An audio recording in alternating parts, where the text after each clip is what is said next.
Hi, time for a follow-up on our music and sound model 228. So the 228 now works.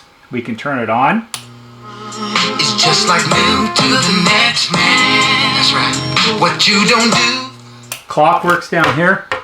The intercom works also. I have it wired up to a music and sound remote station. This isn't exactly the right one from this era, but they all function the same way. So basically, that works from here. This video, this isn't so much about fixing this as much as it is about what a pain in the neck fixing this was. The problems with working on a set like this, the design of the set makes it complicated to work on. Here are all the parts that were replaced, whole sack of stuff, a lot of capacitors, power supply parts, diodes, a bunch of tantalum capacitors, there's a couple integrated circuits, some transistors, just all kinds of stuff. Now, this was brought in under the guise that it was a lightning damage unit. I'm not certain that's actually is the case. I'm more inclined to think that this set was made in 1978, and I think it was just old and tired. It didn't have things that, from my point of view, seemed like lightning damage. The AM/FM tuner, which is over here, was fine. I did replace some parts on it because of age, and I cleaned all the controls and cleaned all the switches, rebuilt the power supply and the audio board. That's what most of this is. Did work on the Chime module board. I'm not convinced it's a lightning damage set. I have a feeling that it was just an old and tired 1978 model 228. Oh, and the door chime works. I have it connected to a button.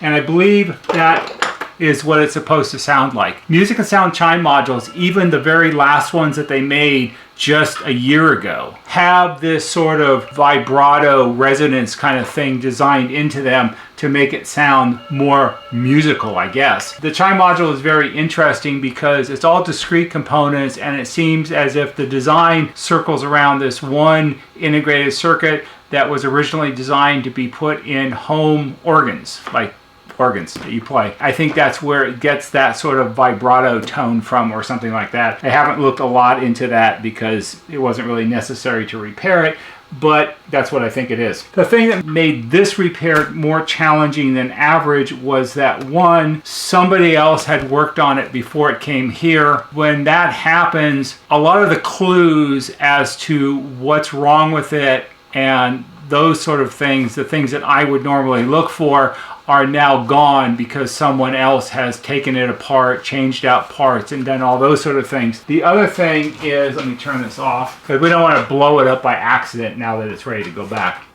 The other thing which I talked about in the first video, which I will put one of those pop-up things up here that you should go watch if you're interested in this, is that the way this set is designed, it's rather old-fashioned, and you might be able to see here a little bit. This board right here, this is power supply, amplifier, audio board. No silk screening, no component designations, no nothing on it. It's just basically a copper board with holes drilled in it. That makes working on it more time consuming because you actually have to look at the schematic, you have to sort through the design and try to figure out which part is which part.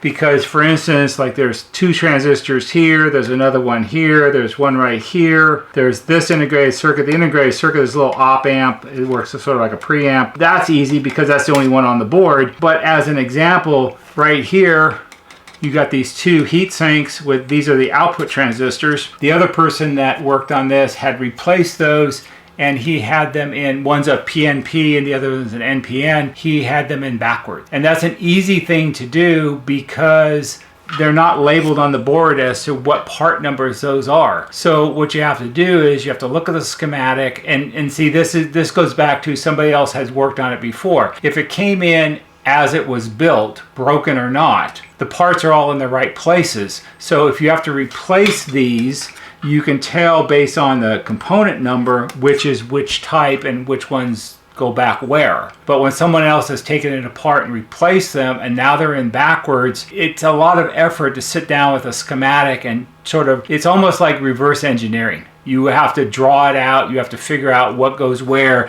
you have to look at other supporting components and how they're connected to it to figure out that, hey, these are in backwards. And that's kind of a pain in the neck. It's not a complicated set from its basic design, it's just kind of complicated to work on. It doesn't help either that the thing weighs like 12 pounds.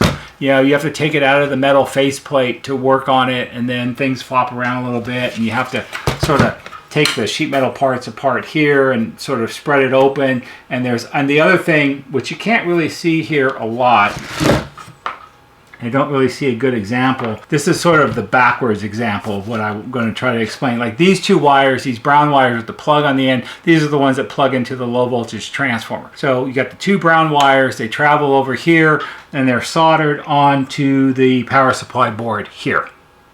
And that's fine because they go through the component side of the board, they're sticking through the copper solder side, which is back down here, and they're soldered in place. And that's all really good. But down in here, right here, this is the copper side of the board where all the components are soldered. And there's all kinds of interconnect wires that connect to this board and then travel over to the tuner board and travel over to the chime board and travel over to the switches on the front and the other controls and things. And because all of those wires are inside this like pocket that's behind this plate, they're all down in here where my fingers are, they go from the back side of board to board. So they're stuffed into holes on the copper side of the board, and the ends stick out on the component side, and then they're soldered on. That's not a really great way to do it because you only have that little tiny bit of, like if this is the copper side of the board and this is the hole in the board, the wire is going in backwards, and when you solder it, you only have this little tiny ring of solder gripping onto the wire, this holding it in place and making the connection. That's not very good. And also the other problem I found with this as I worked on it was there were a lot of bad solder joints. And it was all mostly where wires went into boards like this. The stress on the solder joint is because of the mass of the wire, and also manipulating boards around trying to work on it and stuff doesn't help. And you get these tiny solder cracks where the wire isn't actually soldered in place any longer, and that creates all kinds of problems too. So these are not technically complicated, but they're very difficult to work on. This one turned out well. It's going back to the customer on Monday, and he's going to reinstall it in his sister's house, and we should all be good. They're an interesting design, and like most bigger companies that do manufacturing, they sort of follow a fundamental design across many, many models over a long period of time. It seems as if most music and sound sets are sort of an evolutionary design where we began here and then time went on, and then we came out with the next series and it moves forward a little bit, and the next series and it moves forward a little bit. And so they're building on designs and ideas that they've used for a long time. And that kind of works into the whole Chime module thing here, where it has that music and sound Chime module kind of sound, which is fine. It was an interesting repair.